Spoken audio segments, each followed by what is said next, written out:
Now let's get old school. This is the original carbonara that was very popular in the 80s, okay? What we see today is creamier and creamier carbonaras. But the one I grew up eating in the 80s and the 90s was nothing like what we have today, okay? So I really want to show you this carbonara, which has got a little bit of scrambled eggs. It's not really scrambled, we call it Bavosa, which is a mix of creamy and scrambled. Let's get into it.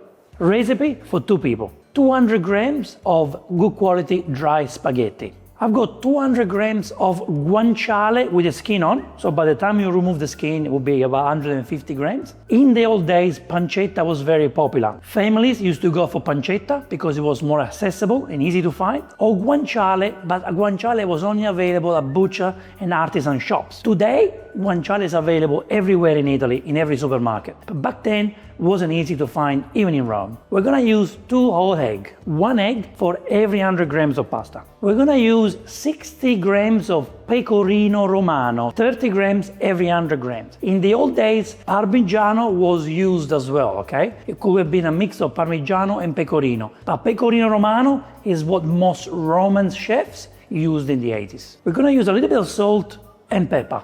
Don't forget, this is not the modern carbonara, this is the old school carbonara.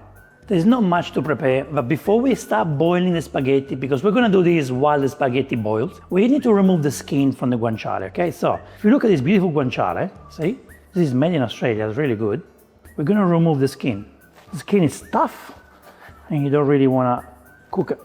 When you remove the skin, try not to remove too much fat, okay? Now, as you can see, this guanciale has a lot of pepper here, these are for flavors. And we want to keep it on. In the modern days, chefs in Rome, they remove this part, but we're going to do the old-fashioned way so it doesn't go anywhere. Now, when we cut the guanciale, I want you to pay attention to this. We're going to cut the guanciale into strips, like the old-fashioned way. But what I want you to see is this. We have fat. This fat will melt and turn into oil. We got the meat, which will crispen up. And this part of the fat will also crispen up, okay? So crisp, soft. That's the beauty of the guanciale. If you want to use pancetta, please go for it. Pancetta is the pork belly, like the bacon, but it's cured. Bacon is smoked. Guanciale is the pig cheek. So different parts of the meat, different flavors.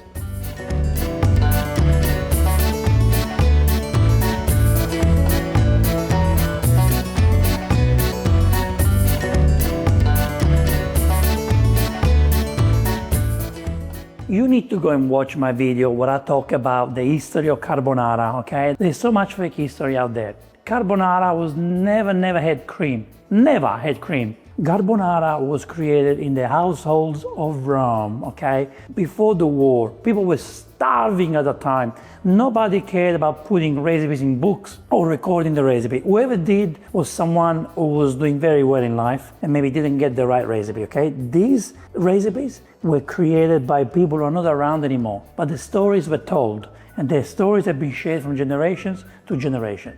We cook it differently today. The carbonara old school way is cooked this way. While the spaghetti boils, you do the sauce and the guanciale and everything else. So this spaghetti needs 11 minutes to be cooked al dente. So, boiling water, we add a generous amount of salt. Yes, in the old days, this dish was very salty. Salt in the water. Now the spaghetti go in.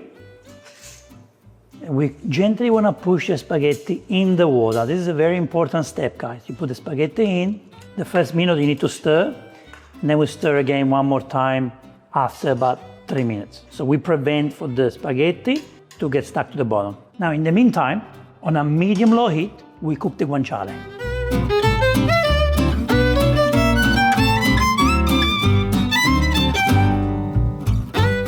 Now the guanciale needs to be cooked gently, okay? We don't want to rush it. You notice there is no oil. If you use pancetta, you can use about 2-3 tablespoons of oil, but the guanciale not, because the fat of the guanciale turns into oil, okay? Don't forget.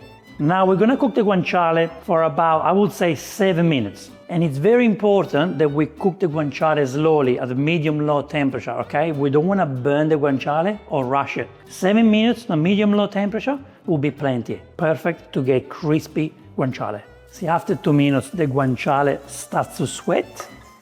And that's the sign that the cooking has started, and you just need to wait 5 more minutes. While we do the guanciale, the spaghetti are cooking, let's get the eggs ready. The whole egg, we don't use the egg yolk like the modern carbonara. Nothing goes to waste, guys. People were starving after World War II. People were hungry, they needed food. There is no way that people used to go and throw out the whites. There is no way that old school people used to focus on the carbonara cream like we do today. They had to feed families. Workers will go to a restaurant and say, I want the carbonara now. Don't waste nothing. Now, just a gentle mix. You don't have to work too hard for this, okay? Just mix, mix, mix. Now with the pecorino, you're gonna add about half of the pecorino now, and then we add more later, okay? But this should be a runny consistency, all right? Pecorino Romano has always been a very popular family favorite in the center part of Italy. But there are different types of pecorino. You got pecorino from Abruzzo, pecorino from Tuscany, pecorino from Calabria, pecorino from Sardinia, pecorino from Rome. They're all different. They all have a different feel, different touch, a different kick. Let's add some pepper in the eggs. Carbonara history tells us that it was created by the Carbonari, people that used to work in the coal mining, right?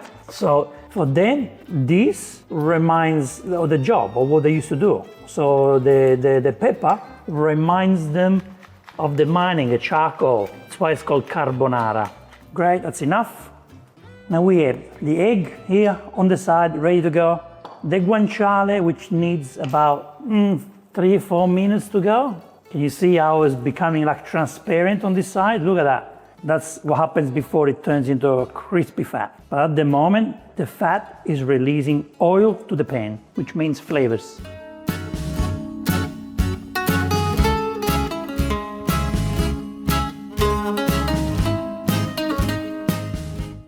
Look at this guanciale. Look, perfectly crispy. We got the oil in the pan. This is beautiful, okay? Really, really beautiful. Now, this is the difference between the old school carbonara and modern carbonara. Modern carbonara, we take the guanciale out because we want to keep it crispy, so we add it later on. With the old school one, we add the pasta in the guanciale, so we're not going to have a very crispy guanciale later on, okay? We're going to add the pasta right now in the pan. All right, so the pasta is ready. Look how beautiful it is. Cooked al dente. Look at that. Beautiful. We're now ready to put this together with the guanciale.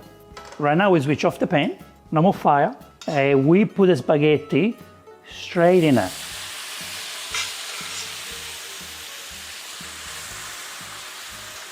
The beautiful guanciale oil is adding flavors to the spaghetti. That's right, that's what is happening in there right now. Now we have to be real quick. This is all happening off the stove, okay? So, I've got some pasta water here. I might need it, maybe not, we'll see. We quickly toss the spaghetti.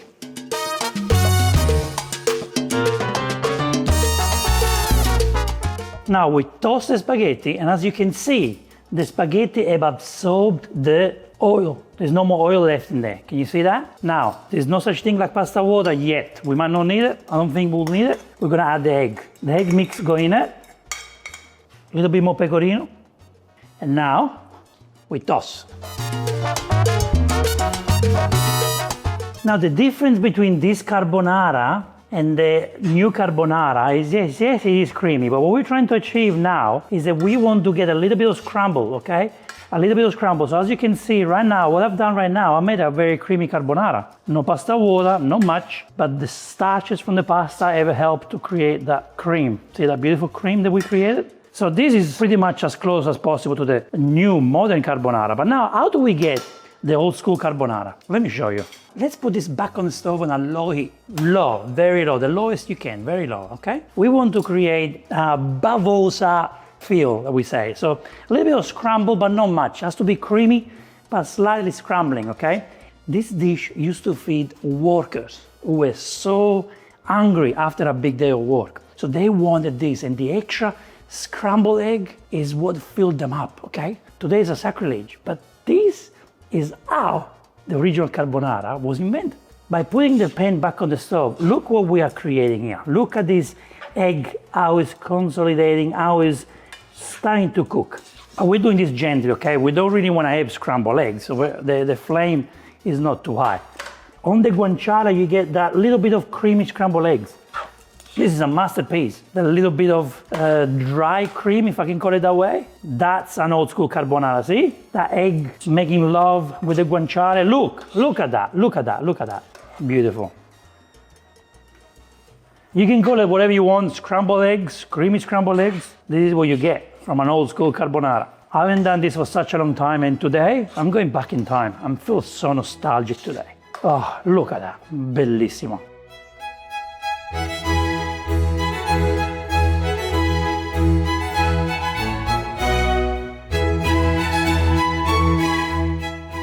I'm so happy I'm doing this video today. It's hard to describe this feeling because this moment is taking me back to my childhood. I remember my mom doing this for me, you know? So powerful. Anyway, I can't talk too much because otherwise I'm gonna get the scrambled eggs. Can you see that? A little bit of dry, creamy egg on the guanciale. That's what I'm talking about. Let's take this off the stove. Guys, I haven't used any pasta water because we need to achieve this result. Do you understand? And look at that.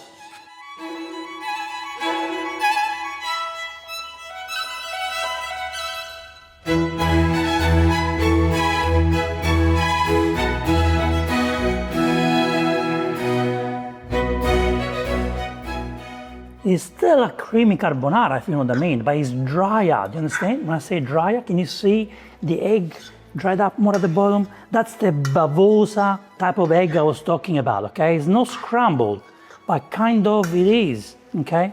This is what used to feed up the workers. Pay attention to this. Pay attention to the egg stuck on the guanciale. A beautiful egg. And if you find a little bit of scrambled eggs, well, that's your lucky day. I have to have some now. Can't wait any longer. Please take me back to my childhood, please.